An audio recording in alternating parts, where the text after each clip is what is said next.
Good afternoon, everyone. All right, happy Tuesday. So my colleague, Admiral John Kirby, is here today to answer any questions on about the President Putin, President Xi meeting in Moscow today. And so any other questions that you may all have on foreign policy, he'll be happy to take them. Kirby, the podium is yours. Good afternoon, everybody. I know there's been a lot of interest around the meeting between President Xi, President Putin in Moscow today. So we'll get at that. I just wanted to stop by and be available to you for that. Before I do want to quickly speak to the joint statement between the PRC and Russia that they put out today on deepening their cooperation, including on Ukraine. On Ukraine, I would note that the two sides just said, quote, "The purposes and principles of the UN Charter must be observed, and international law must be respected." Well, we agree. Following the UN Charter would mean that Russia should withdraw from all the territory inside Ukraine, the territory of another member state of the UN, a member that it has invaded. The UN Charter enshrines the principles of respect for the sovereignty and territorial integrity of all countries, including Ukraine. Now, they also said, quote, the parties call for the cessation of all steps that contribute to escalation of tension and the prolongation of hostilities. We agree. One way to stop the hostilities is to pull Russian troops out of Ukraine, but short of that, Mr. Putin could stop bombing hospitals. He could stop bombing schools. He could stop launching Iranian drones into civilian infrastructure. He could stop the forcible deportation of young kids, thousands of them, putting them in filtration camps inside other places inside Ukraine, but also inside Russia. And he could stop reducing cities like Bakhmut to bricks, to piles of bricks. That is a way to stop the prolongation of hostilities. So now if China wants to play a constructive role here in this conflict, then they ought to press Russia to pull its troops out of Ukraine and Ukrainian sovereign territory. They should urge President Putin to cease bombing cities, hospitals, and schools, to stop the war crimes and the atrocities, and end the war today. It could happen right now. Now, with that, I'll take some questions. The statement also says the Russian side speaks confidently of China's objective and impartial position on the Ukraine issue. Do you see China as having an impartial position on this? No, we don't. How do you interpret this statement? Well, certainly I'm not going to do a book review on their statement. They can do that. They can speak to their words. But I don't think you can reasonably look at China as impartial in any way. They haven't condemned this this invasion. They haven't stopped buying Russian oil and Russian energy.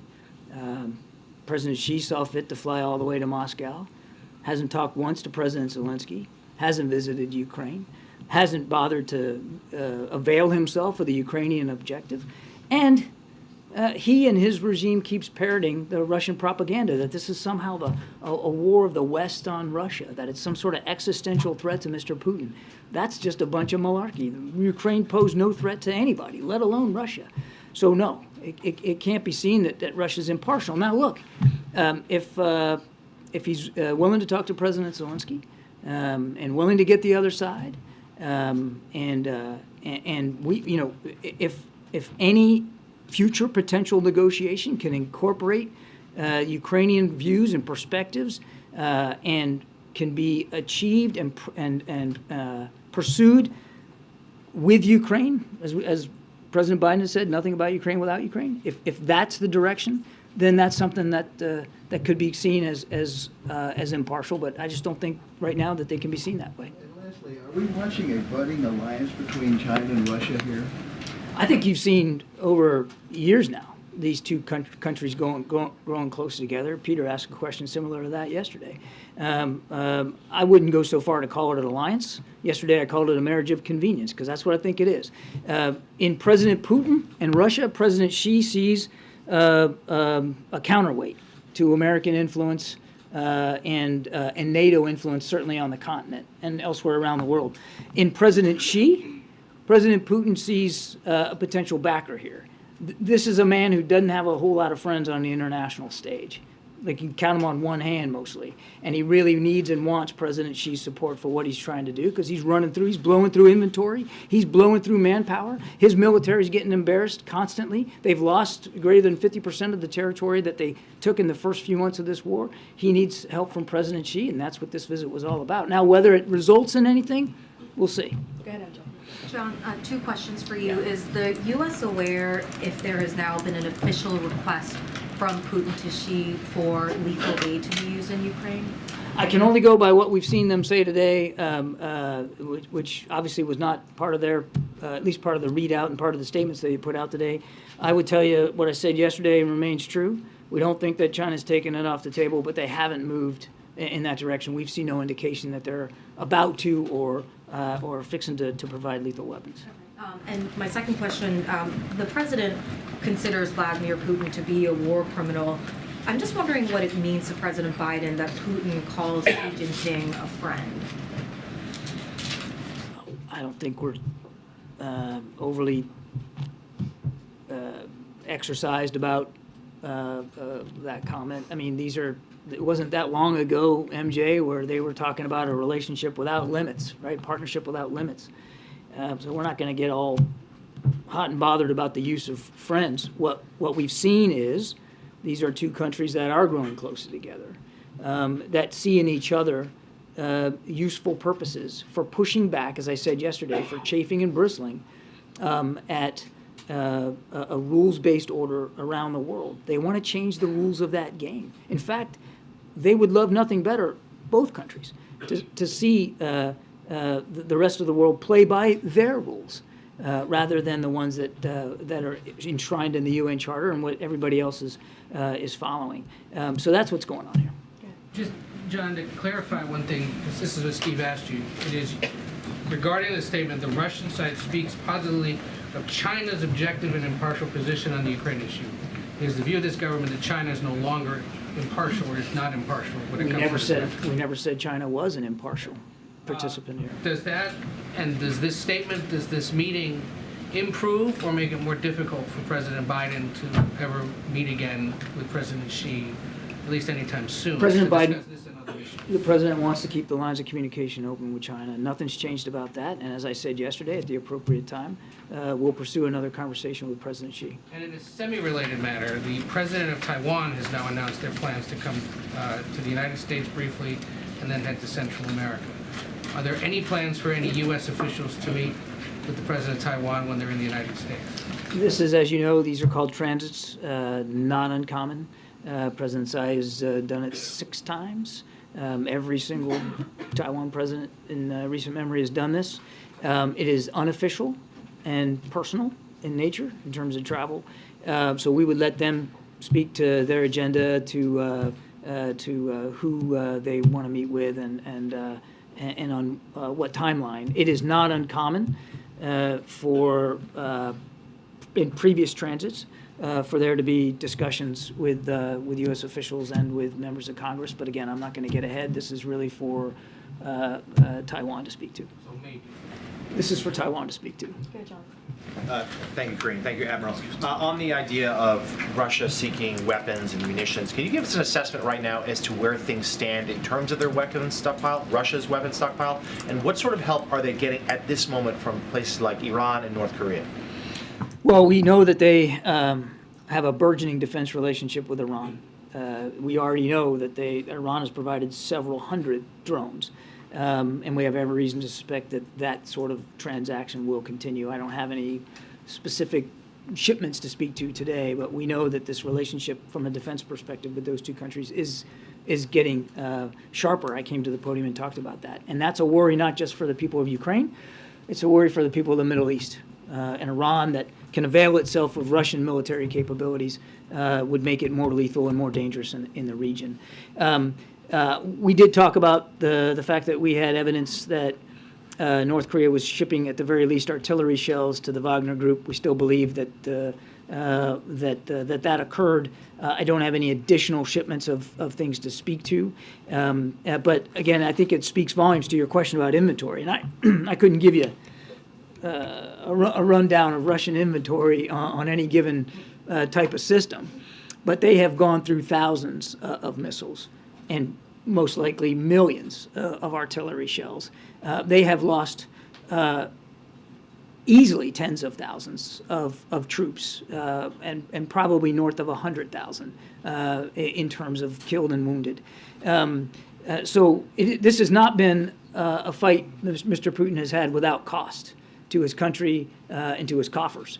And so he continually wants to reach out for more help internationally. That's what we're seeing with Iran, that's what we saw with North Korea. And there's no question that's what we're seeing in his interest in talking to President Xi.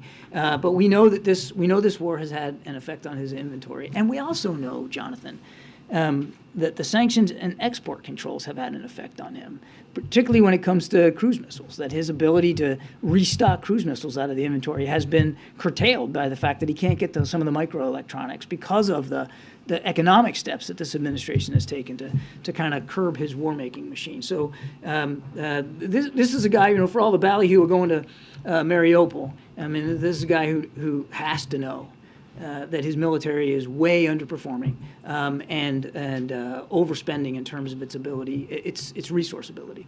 Justin, Thanks. I wanted to follow on Ed's last question. You guys have obviously made this concerted effort to, ahead of the visit of the Taiwanese president, sort of downplay it as not uncommon, not intended as a provocation. Not downplaying, it's true. It's not uncommon. They have happened before. It's not about downplaying. It's about being factual. All right. Well, there has been this sort of concerted effort, and my question is that does that not sort of tacitly acknowledge concern within the administration that China may overreact, or I assume you think it was an overreaction to this visit, and I was wondering if you can play out to some extent what that level of concern is and how the U.S. would react if we see, a Pelosi redux in how they interpret this. There's no reason for China to overreact. Heck, there's no reason for them to react. I mean, this is something that, as I said, is commonplace and has happened before, will likely happen again. It's personal, it's unofficial. There should be no reason for Beijing to react in any way to this. Again, business as usual here. And we did think it was important to provide that context in light of Mr. Xi's visit to Moscow and all the media attention that is getting, as well as in the context of how they reacted to Speaker Pelosi's. No apologies there at all. We felt that this was important context to be out there, and so we put it out there. But is it because you are concerned about the Chinese reaction? It's one thing to say, yeah, we hope they don't react in any way. It's another to be like, they really shouldn't. We just felt it was important to put it in proper context. Thanks a lot, Karine. Right over here, John. Yeah, that's a big room. I have to keep up with her fingers. The war in Ukraine's been going on for over a year now. Is it the U.S. position that during the course of all of that time that China has not provided any lethal weaponry to Russia? We have seen that through some Chinese companies, there may have been dual-use items that have gone, but we haven't seen any confirmation or indication that the Chinese have provided lethal weapons, lethal capabilities to the Russian Ministry of Defense throughout this conflict. They have not done that. And obviously, as I said yesterday, we don't think it's in their best interest to do that. And quite frankly, it would be inconsistent with so many of the things that President Xi has said that he wants to see as a result of this war in Ukraine, including their statements today. Why do you think that's the case? Why do you think that they have not done that yet?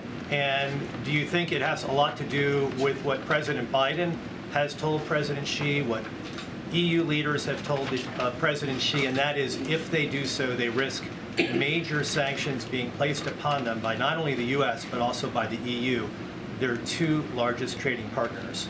I certainly can't speak for President Xi. That's well beyond my writ. What I would say is we have communicated privately to the Chinese, and you've heard Secretary Blinken talk about this. We've also said it publicly, that such a move would certainly involve consequences. But more importantly, we believe, and we've said this too, that this shouldn't be seen by the Chinese as something that's in their best interest to help Mr. Putin slaughter more innocent Ukrainians, to, what's the word they use, the escalation of tension and prolongation of hostilities. Well, that's one way to do that. And again, if we're taking them at their word of what they want to see happen, it's hard to square the circle between that statement and the provision of lethal weapons. So we don't believe it's in their best interest. A country like China that has a very powerful economy and does have influence around the world, to want to see that influence stained by helping Mr. Putin murder more Ukrainians. Go ahead, Brian in the back. Thanks. John, I guess over here. Thanks. Follow up to that question, is there any indication that the visitation by Xi to Putin could lead to a de-escalation? Have you all seen anything that the statement that they put out about de-escalation, in fact, was a warning to Russia? We're still working our way through the language here, so I don't want to get into a deep analysis, but coming out of what we've seen today, we haven't seen anything that they've said, they put forward, that gives us hope that this war is going to end anytime soon. As a matter of fact, Mr. Putin said something to the effect today, or his spokesman Peskov, I think, said something to the effect today that they're willing to negotiate, but it's the West and Ukraine that is refusing, which of course is absolutely false. So we've seen I don't think the meeting today gives us great expectations that the war is going to end anytime soon. And then as a quick follow-up to that, is there any indication that we would be willing to talk with, or let me put it another way, is there any indication that Russia is showing any signs that they would back off at any point in time? Or are they still, guns blazing? No sign at all that Mr. Putin is changing his calculus. Thank you. John, about the bill President Biden signed yesterday, he says he will declassify COVID origins intel except info that would harm national security. Is there a bigger national security threat than something that killed 1.1 million people? Yeah, in this country? I've seen some of the commentary on your network about this. The president obviously has to balance transparency with national security, Peter. Of course he does. Right when coming into office, ordered the declassification of what the DNI had on COVID origins, ordered the entire intelligence community, and added the Department of Energy to that list. And where is it? Hey, let me finish my answer. If we're talking about the beginning of Added the his Department term. of Energy and the national labs, told them to keep studying it. We have kept Congress informed. Some of that has to be in a classified way right now, but it's always a balance between the public's right to know, right, not need, but right, and our obligation to protect national security. So one should not read into that statement that he's sort of laying a foundation here to be overly secretive. He believes strongly that we've got to find the roots and the origins of COVID so that we can prevent a future pandemic. And through his actions, just judge him on what he's done. Through his actions, he's proven that he's willing to be as transparent as possible with the American people because he believes that's important. Then does the White House hope that the lab leak theory is not true? We don't have a hope one way or the other, Peter. What we want is the ground truth. Wherever that takes us, wherever the science takes you, wherever the facts takes you, President Biden wants to know so that he can help work with the scientific community to prevent a future pandemic. We're not, there's no thumb on the scale here, Peter. It's not about not wanting a certain outcome. We just want the best possible outcome that we can get. And just quickly about the meeting today, the Xi-Putin meeting. In November, when President Biden met with Xi, he said, I want to make sure that every country abides by the international rules of the road. Does he think China is abiding by the international rules of the road? In some cases, we have significant concerns about China's behavior, particularly their coercive and aggressive behavior, for instance, in the South China Sea and pursuing false maritime claims, concerns about intellectual theft. And some trade practices. And the president's been very open and honest about that, and he was when they met in Bali. But there are other areas where we believe there's room for cooperation with China, and we want to be able to pursue that too. But in order to do that, Peter, you got to keep those lines of communication open. You got to have that ability to talk, particularly when things are tense like they are right now. And that's what the president wants to get back to. Thanks, Karine. Thanks, Kirby. In that joint statement today, Russia and China warned against the war transitioning to a, quote, uncontrollable phase. Ukraine is preparing a counteroffensive.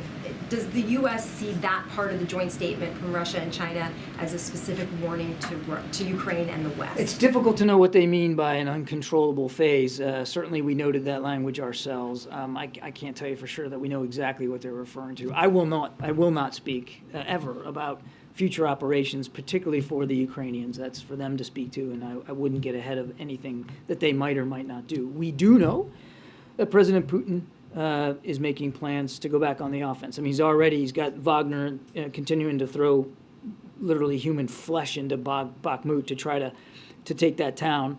And we have every expectation that he's going to plan for other offensive operations as the weather gets better. What we want to make sure we're doing, and we just announced another package yesterday, is that Ukraine is ready to defend themselves against those offensive operations. And if they choose to, be able to conduct offensive operations of their own. And to follow on that potential Ukrainian offensive, does Xi's support for Putin increase the stakes of any potential Ukrainian offensive? It would depend on what that support looked like. I mean, does his visit to Moscow?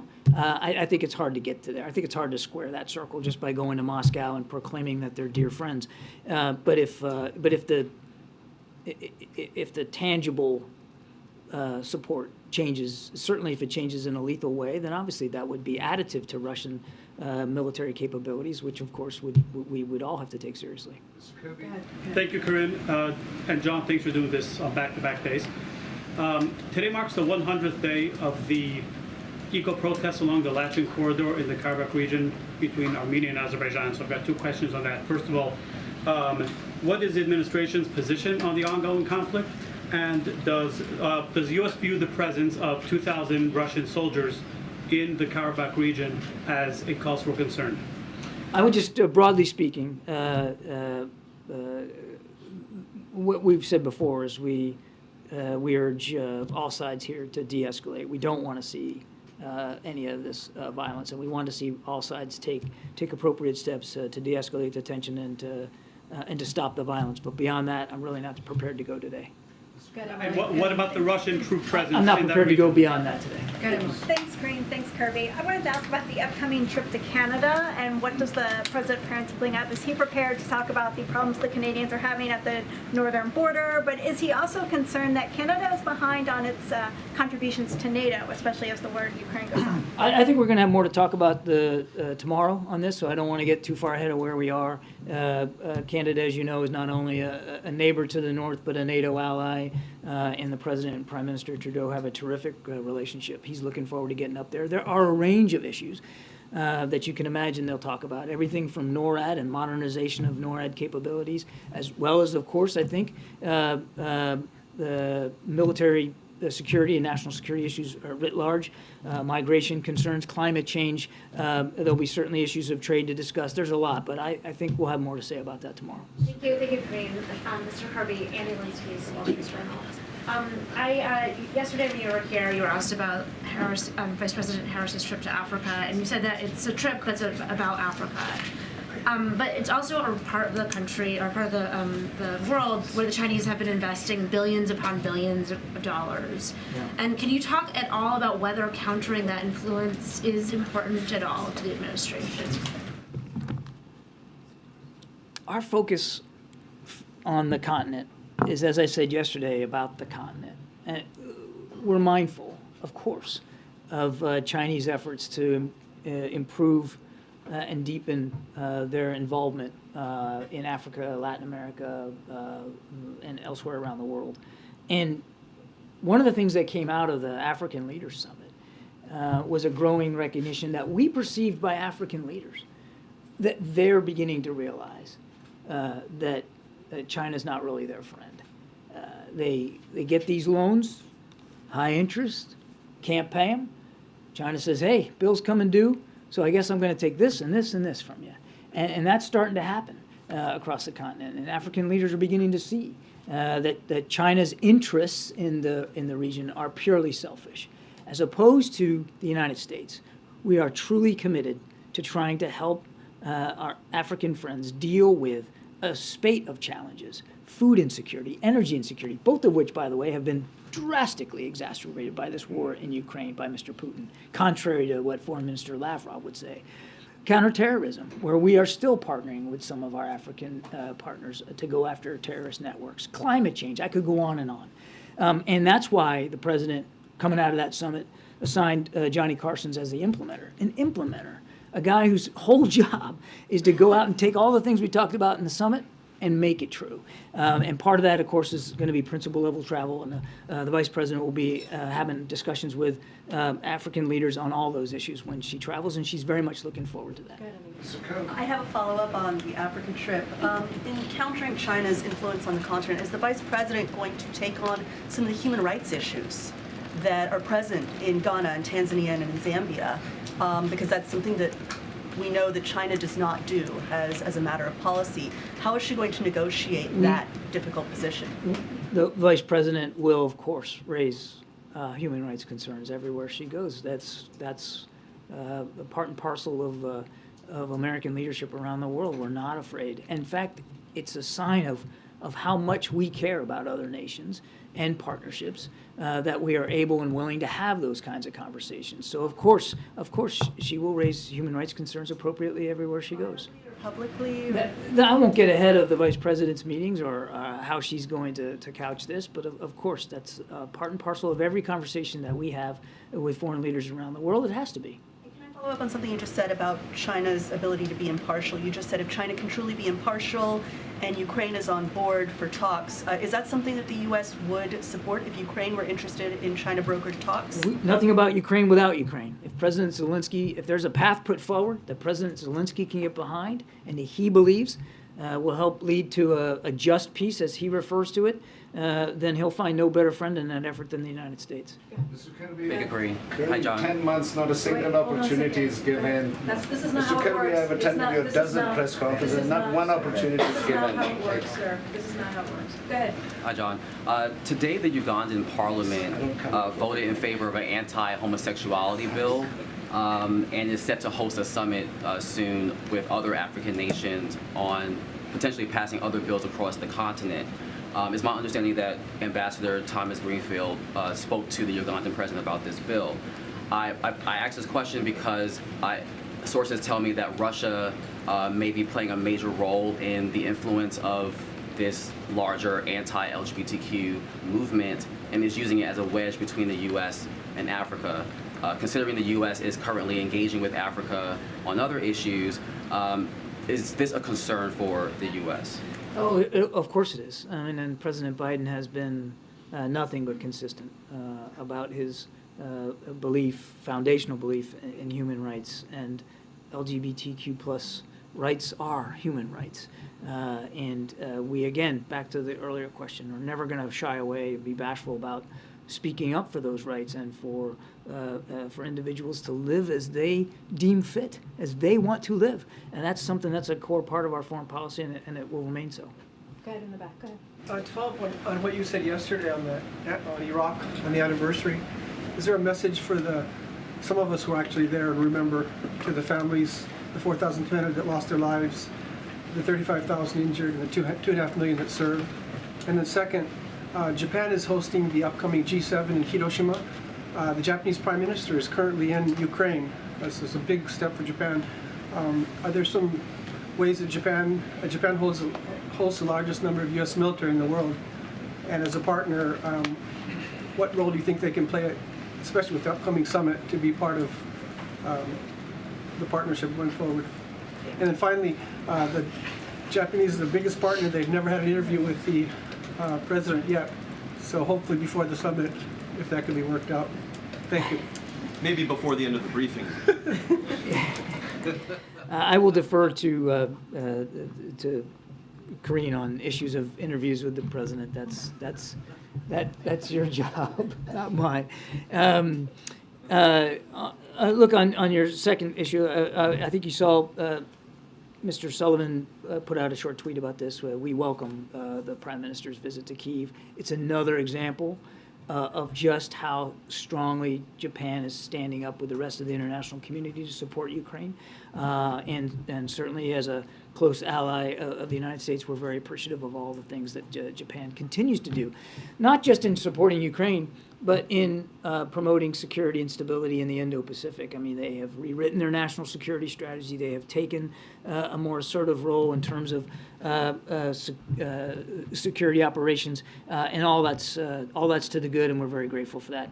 On OIF, I don't know that I have more than I can say than yesterday. For some of you, I'm sure, maybe covered the war and saw more of combat than you probably care to remember. And of course, we know, as I said yesterday, so many families here in the United States are still living with the war. The war is not over for them, and we all need to keep that in mind. Thank you. I also have an African question. President Putin said that he will write off debt for African countries of over $20 billion, just a substantial amount of money. And he said that Russia will meet its commitment to provide them with food supply and energy, etc.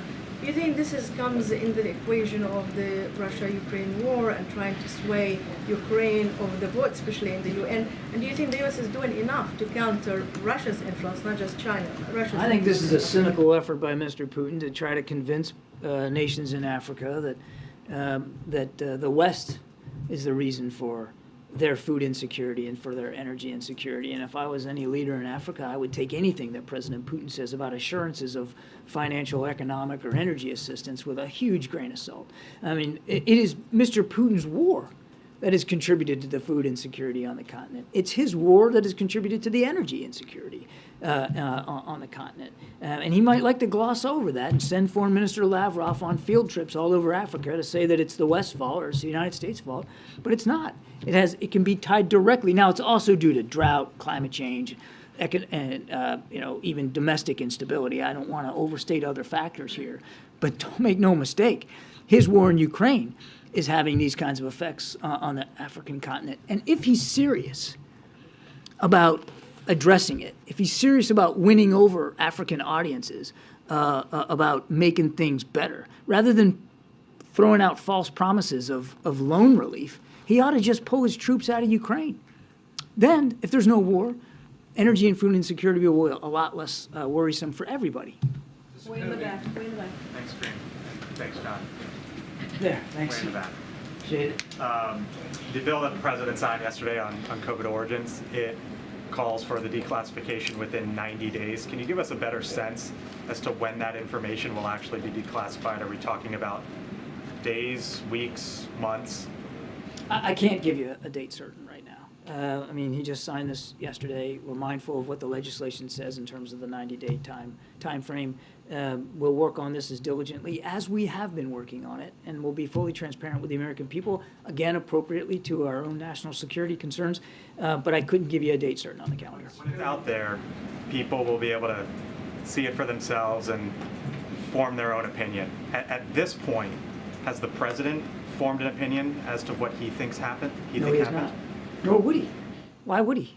He wouldn't form an opinion before he has access to, more and more intelligence about what happened. I'll tell you what he has formed an opinion on, and that is that it's important that we get to the roots of it so that we can prevent another pandemic, and that that scientific research labs who do important work also know that they need to be as accountable and transparent as they can be with the research that they're conducting. That he has formed a strong opinion on, but he's made no conclusions, nor would he until more information is available. Journalists on this side as well. I'm a journalist. Thank you, Admiral. Appreciate it. In the back here. Thank you. I'd like, if I may, He did not ignore me once when he was in the State Department. okay, if I may turn your attention to Nicaragua, sir. I don't mean to. Nicaragua. Owen. Okay, Nicaragua is my question. Okay, so you may know that Daniel Ortega recently threw into prison Bishop Rolando Alvarez, well-known, well-respected bishop throughout the world, but in Nicaragua, that's where he was bishop. He was thrown in prison for 26 years on trumped-up charges. question one, are you aware of any efforts the U.S. is making to free Rolando Alvarez? the I'm bishop? gonna have to take the question and get back to you, sir. I'm not tracking that particular case. Would the Biden administration have any message for the Ortega regime that continues to persecute Catholics in that country? We have been clear and consistent with nations all over the world about the importance of religious freedom and proper human rights and civil rights for not only their citizens, but certainly for ours as they travel abroad. But I don't have any more specific on that. Okay, two more. Yeah, thanks. Admiral, you talked about how Russia's forces are going through ammunition, going through personnel. We've seen reports about them increasing the draft to get more soldiers.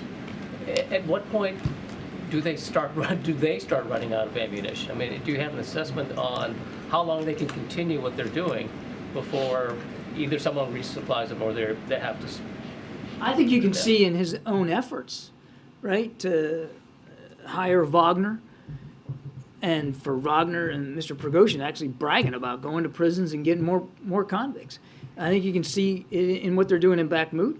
I think you can see it in their outreach to Iran, and now trying to forge some sort of transactional relationship where Iran actually gets access to Russian military capabilities. I can see it the outreach to North Korea for artillery, and of course this meeting in Moscow. Which, make no mistake, Mr. Putin was hoping would lead to additional support from China. You can see it in what Mr. Putin is doing. The fact that he goes to Mariupol on the eve of President Xi's visit. What is that other than trying to cast some sort of signal that he's large and in charge there and that President Xi should take note of that? You can see in what Mr. Putin is doing that he knows he's having resource difficulties. Because of what he's blown through over the last year in terms of actual ammunition and missiles, the tanks and aircraft he's lost, and absolutely the soldiers that he has literally thrown into a meat grinder and continues to do so. By his own actions, you can see very well that he knows that he's got shortage issues and he's trying to overcome them. And that's another reason why, quite frankly, we don't want to see a ceasefire right now. Because a ceasefire right now, freezing the lines where they are, basically gives him the time and space he needs to try to re-equip, to reman, to make up for that resource expenditure. Can you quantify the ammunition issue, or do you choose not to in front of the world? I choose not to in front of the world. Okay, last question. Thank you. Two, if I may. On this U.S. claim to have intelligence that China has been considering providing lethal aid to the Russians. And without expecting you to divulge classified information here, can you at least say that you have any insights or some window onto what kind of lethal aid the Chinese have been considering providing? No, I'm not going to go there, James. You don't know? I'm not going to go there. My second question. I want to draw on your long experience in the Navy and in the national security apparatus. You've served, I don't know how many administrations. How many administrations? Well, over the course of my entire Navy career? Oh, gosh, I don't know, 6 or 7 probably. So I wonder if you could share with us any observations you might have as to the current Commander-in-Chief and whether you observe anything distinct or unique about how he approaches the central business of the presidency, which is decision-making. James, I don't know that that's a fair question for me. I'm just a guy talking for the NSC up here, but look, I didn't know the president before I took this job, but I've since got a chance to get to know him. And I'll tell you, his fine feel and touch, particularly on issues of foreign policy and national security, is very, very distinct. And he asks great questions. There's not a single engagement that I've ever had with him where he wasn't pushing and pressing and wanting more detail and wanting a deeper level of context. He thinks these things through carefully, and I can tell you this I know for sure, certainly, because of my job at the Pentagon too before I came here, that when it comes to putting America's men and women in uniform in harm's way, you won't find another commander-in-chief who thinks more carefully, deliberately, and consciously about that than President Biden. Thanks, everybody. Appreciate it. Thank you. Thanks, John. All right, thanks, Admiral. Okay, I know folks have to gather at like 4:15, so we'll try to do this super quick. As you just heard from the president earlier this afternoon, this administration is taking historic action to protect our nation's most cherished landscapes. Today, President Biden established 2 new national monuments, the Awikau National Monument in Nevada, also known as the Spirit Mountain, and the Kastner Range National Mountain in Texas. Monument in Texas.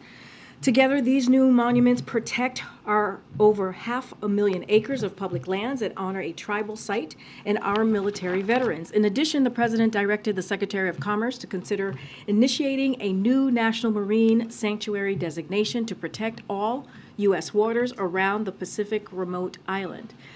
These actions continue to deliver on the most ambitious land and water conservation agenda in American history. In his first year in office, President Biden has protected more lands and waters than any president since JFK. Over the last 2 years, he has secured the largest investment in climate, environmental justice, and conservation ever. And he has put the entire U.S. Arctic Ocean off limits to new oil and gas development. President Biden's aggressive climate agenda could not come at a more important time. Yesterday, the United Nations issued a sobering report on the state of our climate, underscoring the critical importance of President Biden's climate leadership at home and also abroad. Now, remember, when President Biden came into office, he talked about how climate change was one of the most important crises that we needed to address. And that's what you've seen from him over the last 2 years. He rejoined the Paris Agreement and rallied more than 100 countries to join the global methane pledge to reduce methane emissions. He secured the most ambitious climate legislation, which has sparked a clean energy manufacturing and jobs boom here at home while accelerating the global clean energy race abroad. He put the United States back on track to reach its clean energy goals, reducing U.S. greenhouse gas emissions in half by 2030 and reaching net zero goals. And on the president's watch, EV sales has tripled and domestic solar capacity is on track to increase 5 times by next year. But here's the thing. MAGA House Republicans want to reverse that progress. They want to repeal the Inflation Reduction Act, which is helping Americans save on solar panels, electric vehicles, energy-efficient windows, and so much more. And the extreme MAGA Freedom Caucus is proposing draconian budget cuts that will raise costs for hard-working families. The House Republican proposal will increase health care premiums by an average of $800 per year for nearly 15 million Americans, eliminate Pell Grants altogether for 80,000 students, and reduce the maximum Pell Grant by nearly $1,000 for the remaining 6.6 million students, cut child care access for 100,000 children, cut vital nutrition assistance for 1.2 million women, infants, and children. And as we said yesterday, the MAGA Republicans' proposal will be a 5-alarm fire for hard-working families. While President Biden is focused on giving those families more breathing room, MAGA congressional Republicans would increase costs and worsen inflation. And with that, hello, Josh. Hi, how are you? Good to see you. Happy Tuesday. Happy Tuesday indeed. 2 questions. Sure. Today, Treasury Secretary Yellen said the federal government could step in to protect depositors at banks if there is a risk of contagion. What does the administration think about that risk of contagion? Is that about fundamentals in the economy or the psychology of the markets? So as you mentioned, Secretary Yellen was at the American Bankers Association and she delivered remarks early this morning. And as she said, just want to quote her for a second, the federal government delivered decisive and forceful actions to strengthen public confidence in the U.S. banking system and protect American economy. And that's what you've seen from this administration about almost 2 weeks ago when they stepped in when we saw this this crisis happening. But our focus has been very clear. The president's focus on this has been very clear, which is strengthening the banking system and protecting depositors. That has been what has been the forefront of the minds of the federal regulators and also the Department of Treasury. And there's evidence our actions are indeed working. They're restoring confidence in the safety of deposits. Treasury has said has seen deposit flows stabilize, which is incredibly important in regional and also small banks. In some cases, mostly reverse. And so that has been the focus of this administration for the past 10 plus days. And then, secondly, the Los Angeles School District, the second largest in the country, is shut down for a 3-day strike. Should school staff be paid more money? So, look, and we've talked about this before. We respect the process and employees' right to engage in protected concerted activities. That is something you hear the president talk about, how he supports the collective bargaining process, and that is something that he will continue to do.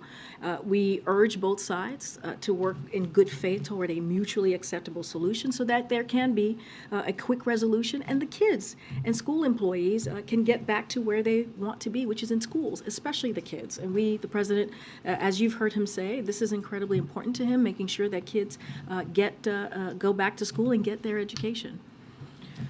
Go ahead, Steve. To follow up on Josh's first question, can you insure all deposits in the U.S. banking system, and do you need legislation for that? So look, there are many things, and I have talked about this, well, let me step back. The president and the administration, they took quick action when this happened a couple of days ago. And of course, there's things that Congress can do. We've talked about how the president has already called for Congress to make it easier for regulators to claw back compensation, impose civil penalties, and ban executives from working in the banking industry. So that's something that we've asked for.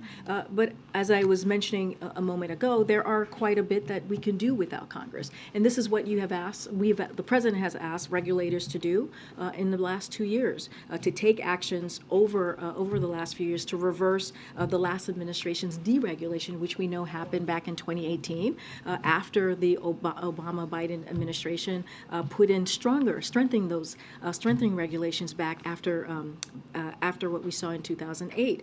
So look, we don't want to let Congress off the hook. We want Congress to continue to certainly to take action, and so we're going to call on them to do just that. Karine, I know this White House doesn't weigh in on the Fed's policy deliberations, so not asking you to do that, but just in the bigger picture, can you give us a sense of how the White House is watching Jerome Powell's statement tomorrow, as well as the interest rate decision that is coming? Look, I just want to be very, very careful here. I'm just going to go back to what we have said many times. The Fed is indeed independent.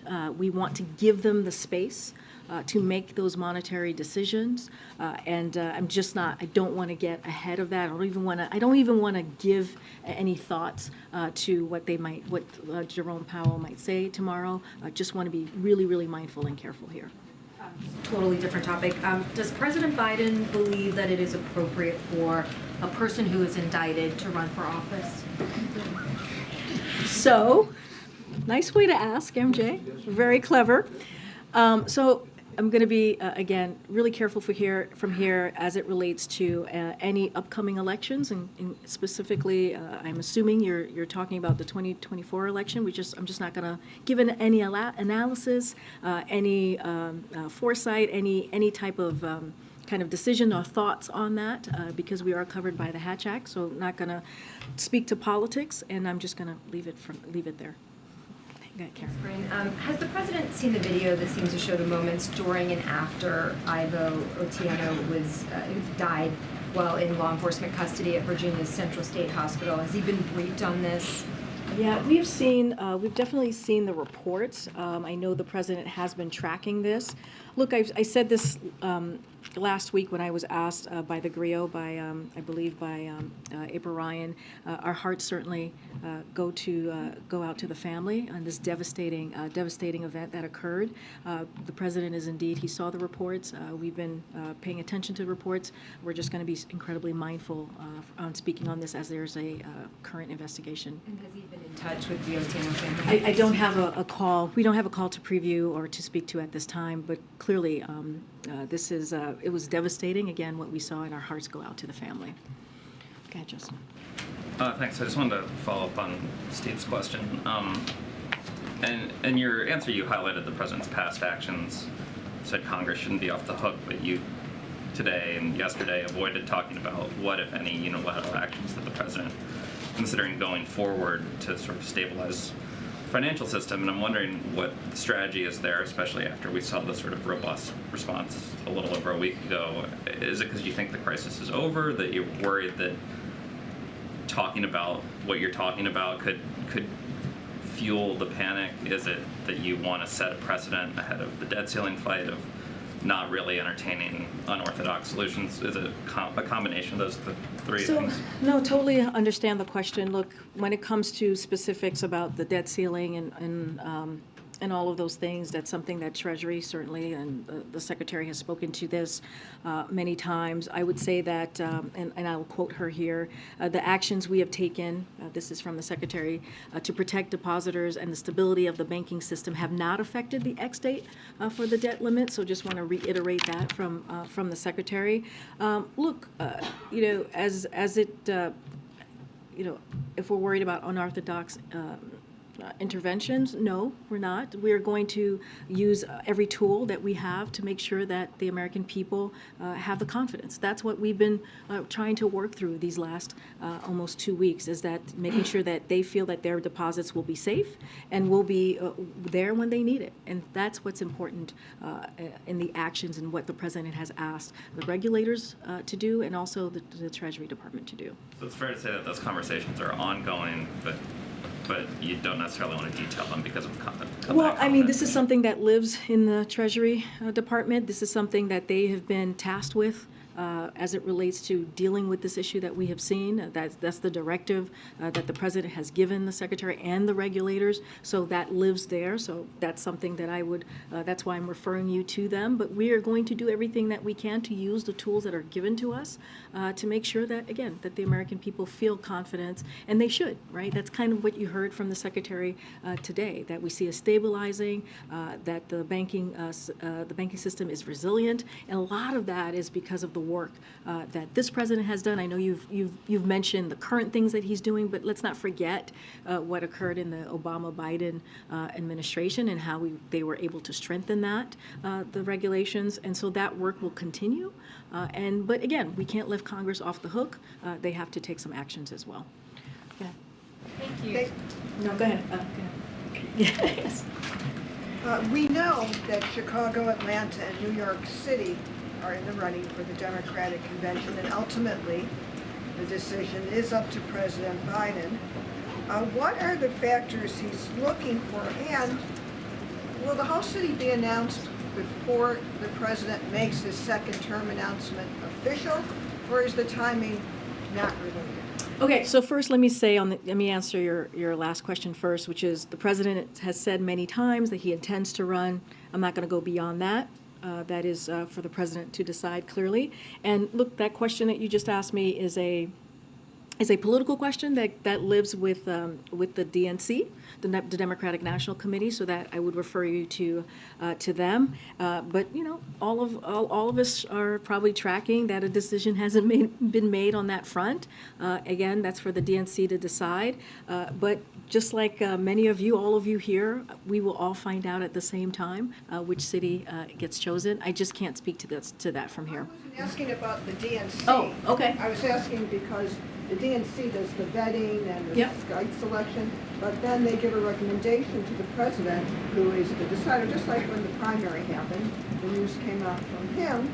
So that's why I'm asking you a little bit more how this may work out. Well, the President is the leader of the Democratic Party, but from here, I cannot talk about politics, so that's why I'm referring you to the DNC.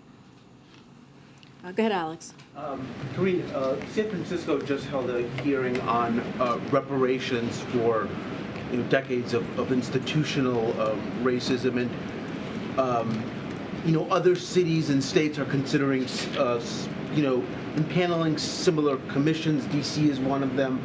Where does this administration stand on reparations for slavery and segregation and similar historic wrongs, specifically pertaining to Black Americans?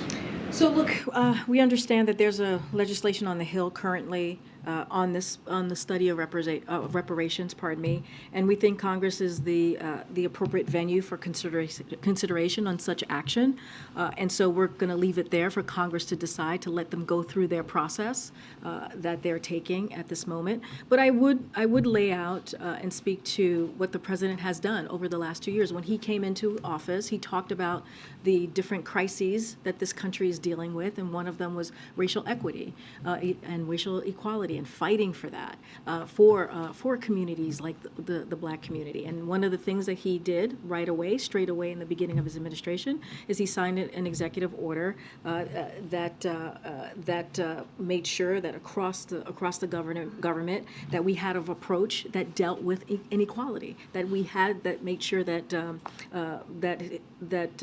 political appointees in those agencies put that equality lens as they were moving forward with dealing with policy. And so that's important in really getting to the root of that issue. Clearly, that's on the federal level.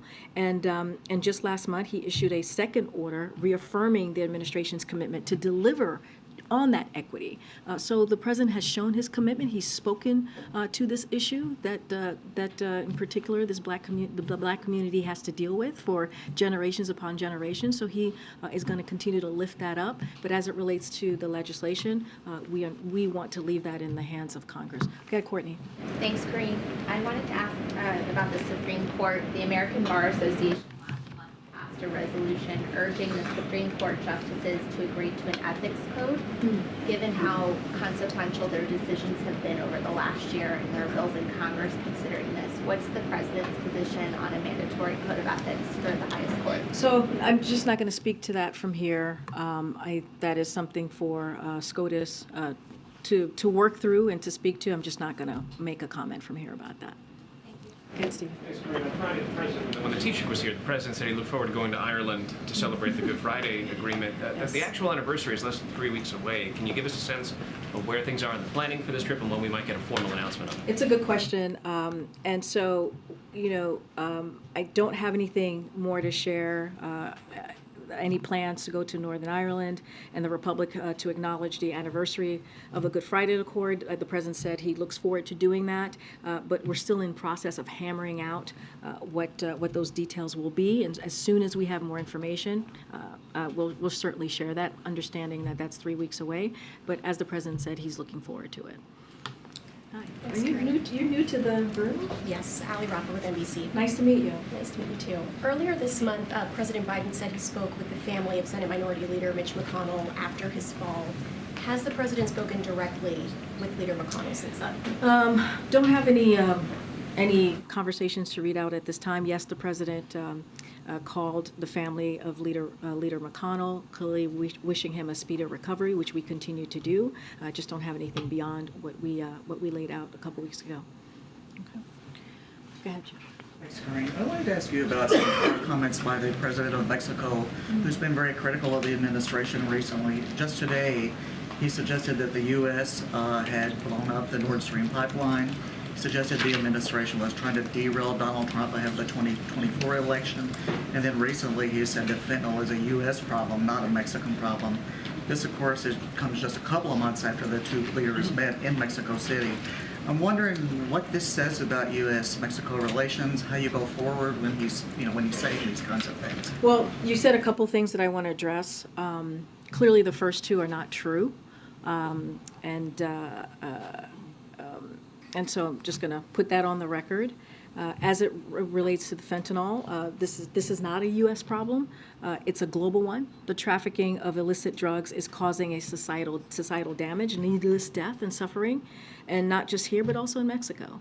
And so, we want to be really mindful about that. Dr. Liz Sherwood Randall, recently, the President's Homeland Security Advisor, and other high-level U.S. delegation, they were in Mexico, and they discussed concrete opportunities to detect and disrupt and prosecute those who manufacturing and traffic fentanyl. And that is a conversation, a delegation that went to Mexico to have this conversation. And so, just want to be really clear about that, because that is something that, when we think about fentanyl, it's something that is affecting many communities. Look, We see our relationship with Mexico a vital one, an important one. They are a close neighbor. As you just mentioned, the president was just recently in Mexico City in January to do the summit, not just with the president of Mexico, but also the prime minister of Canada. You saw them. They had a very good summit, good discussion bilaterally when they had that opportunity during the summit. And so we're going to try and continue to grow that relationship. But, I'm certainly going to speak out and make sure we correct the record on some of the things that have just been said. Get it, Molly. Thanks, Karine. You spoke about that sobering UN climate report earlier. Has the president read the report, been briefed on the report? That's a good question. I would have to ask to see if the president has been briefed on the report. I don't have an answer for you at this time. Well, you also talked about, the steps this administration has taken on the issue of climate change, but this report indicates that what's being done so far is not enough to, avert these catastrophic temperatures. Does the administration feel that enough action can be taken in time to avert the Earth from reaching these? It's a great question, and what I will say to that is this is why the president has made climate change, tackling climate change a priority.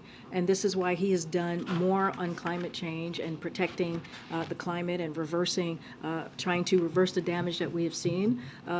He's made that a priority, and he's taken more actions than any other president. His record speaks for that. There's always more work that needs to be done. And so the president's going to continue to focus on all the things that we can do to deal with this issue. And at the top, I laid out the different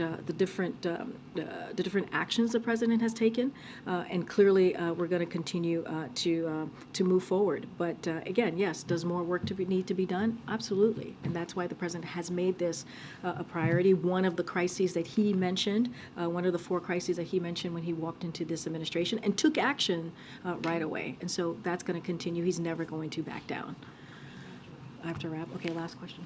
On the climate announcements today, Nevada Governor Joe Lombardo put out a statement saying that they were not consulted on the Abicuame site and that he opposes it being designated as a national monument. Did the White House consult the governor, and if not, why not? So I don't have any meetings to talk through or conversations. Look, I mean, this is something that I was saying before. This is the president that has taken an aggressive stand on climate and made this a priority. This is the most engaged, when you think about the engagement that we have seen on this issue, is it important because there's still much more that needs to be done to tackle this climate crisis. And so we're going to continue to do the work. I can't speak to any conversation that has been had with the governor, but I can say that the president is tackling the climate crisis as a priority. And we're doing the work like no other president has done, and so we're going to continue to move forward on doing that. Does the president usually consult governors on these kinds of decisions? The president and his Office of Intergovernmental Affairs, which deals with the governors and deals with mayors and also local elected officials, is in constant communications into your question with governors. I just don't have a readout to give you on that particular conversation or engagement. All right, everybody. I'll see you tomorrow. Thanks, Karine.